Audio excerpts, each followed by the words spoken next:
Welcome to the Venue Industry News for July 23rd, 2026. I'm your host, Chantal Brodrick. Coming up in today's episode, media and entertainment union members call for government action over crisis in Australian musical theatre. Adelaide Fringe delivers major economic and community impact. Venue Safety and Security Exchange Summit focuses on technology and crowd management. Sydney's Divine Playhouse closes days after opening.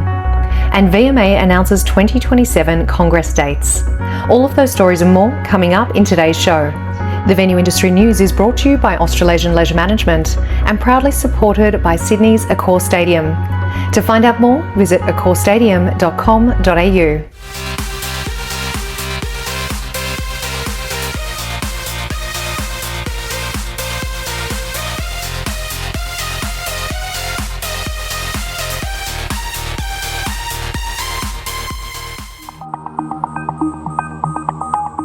The recent cancellation of major musical theatre productions has prompted the Media, Entertainment and Arts Alliance to call for urgent intervention by federal and state governments before more entertainment sector jobs are lost.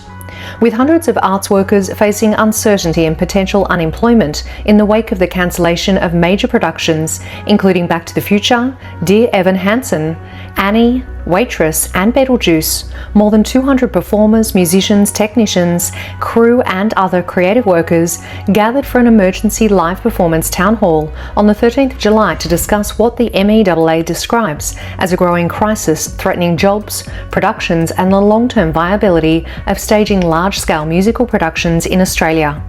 Civil contractor BMD has been selected to deliver early works at Brisbane's new 63,000-seat stadium that will be used during the 2032 Olympic Games. The company has been appointed by the Games Independent Infrastructure and Coordination Authority, with its remit to include bulk earthworks, erosion and sediment controls, semi-permanent fencing, stormwater drains, retaining walls and the establishment of a logistics plaza. The recently released 2026 Adelaide Fringe Impact Report has revealed how an arts festival built for broad community participation can deliver major cultural, social and economic impact for South Australia. The 2026 Adelaide Fringe recorded more than 6 million attendances, with over 1 million tickets sold across 562 venues, demonstrating the scale and reach of the festival. The 2026 season shows that when more people are given more ways to take part, the benefits are felt well beyond the festival period. Newly opened LGBTQIA+ arts venue Divine Playhouse has been forced to close less than a week after opening, following protests from Christian groups and a decision by the property's owner to cease operations while legal issues are considered. The new Junkers sport floor at the Launceston Silver Dome was delivered in time for the recently held Tasmania Netball League Grand Final, with the Maxwood technology supplied surface considered one of the most significant elements of the venue's redevelopment, providing a high-performance playing surface for ball sports at all levels. AXS has been appointed the official ticketing partner for Sydney's Hordern Pavilion, further expanding the company's presence in the Australian live entertainment market and strengthening competition in the country's ticketing sector. Venue professionals, security specialists and major event operators have gathered in Sydney this week for the Venue Safety and Security Exchange 2026, with the annual event continuing to strengthen its position as one of Australia's leading forums dedicated to venue safety, security and operational resilience. A key morning presentation explained how, as artificial intelligence becomes increasingly embedded in venue operations, the focus is shifting beyond automation towards agentic AI, a new generation of intelligent systems designed to coordinate information, identify emerging risks, and support real-time operational decision-making. Speaking on the future of operations, powered by AI video intelligence, Mike Metcalf of Milestone Systems explained that technology is not intended to replace venue professionals, but to act as an intelligent operational coordinator, helping security, transport, and event teams respond more effectively to complex, fast-changing situations, while ensuring people remain firmly in control of critical decisions. Dreamworld owner Coast Entertainment Holdings has secured Queensland Government approval for a master plan that will enable the long-term expansion of Dreamworld and Whitewater World while unlocking significant mixed-use tourism, accommodation and residential development on its Coomera land holding. Saudi Arabia's sports investment company, Surge Sports Investment, has partnered with Oakview Group and Live Nation to launch a new venue services business aimed at accelerating the development and operation of sports and entertainment venues across the kingdom. Neengar Park Golf Club, located in Eaglehawk, northwest of central Bendigo, has been named as the new host for the WPGA Tour of Australasia's qualifying school, being held on the 14th and 15th of December and supported by the City of Greater Bendigo.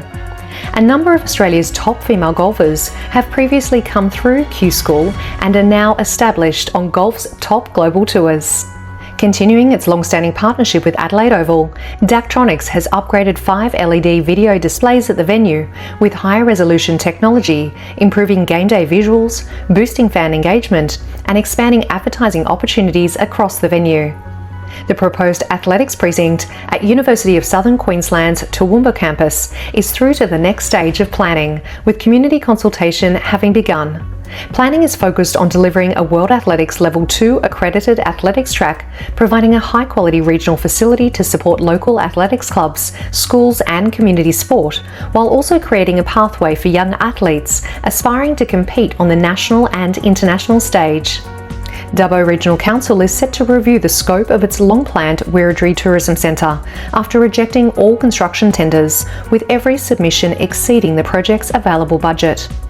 In announcing the decision, Council acknowledged it represented a change in direction for the project, but said that the current proposal was no longer financially sustainable following ongoing delays, project deferrals, and significant increases in construction costs. Work has commenced on the first stage of Fremantle's Hilton Park redevelopment, with the refurbishment of the Brad Hardy Pavilion now underway at Dick Lawrence Oval. The redevelopment will deliver upgraded sporting facilities, improved community spaces, and new recreation opportunities across Fremantle's largest sporting and recreation reserve. A new proposal from the Tasmanian Government, a live music excise rebate pilot, is aimed at giving pubs and clubs a strong financial incentive to host live music, creating more opportunities for Tasmanian musicians and encouraging more people back into local venues. IG Arena in the Japanese city of Nagoya, part of AEG's expanding portfolio of sports and live entertainment venues, is marking a standout first year, having hosted 116 events and welcomed 1 million visitors, firmly establishing itself as a must-play venue in the region. The Venue Management Association has announced that its 2027 Asia Pacific Venue Industry Congress will be staged at the Gold Coast Convention and Exhibition Centre from the 16th to the 18th of May next year. And this week in People Moves, Blacktown Key Venues has appointed Ros Pullen into the role of Manager Key Venues, Chief Executive of Blacktown Venue Management for the next 12 months, replacing Chief Executive Kevin Jones while he undertakes long service leave. Matthew Oliver from Brisbane Suncorp Stadium has been named as the winner of the Australian Sports Turf Managers Association's Excellence in Sports Field and Grounds Management Award at the 2026 National Turf Industry Awards. And Paul McClay has been appointed as the Chief Executive of the Nighttime Industries Association. Thank you for joining me for this week's episode of the Venue Industry News. To read the full stories featured today, head to ausleisure.com.au. You can listen and subscribe to the Venue Industry News on Spotify, Apple Podcasts and YouTube. Just search Venue Industry News and hit the follow or subscribe button. If you've got news to share or if you'd like to comment on any of today's stories or other industry updates, leave a comment below or email us at leisure@ausleisure.com.au. Thank you so much for joining me. I'll see you next week.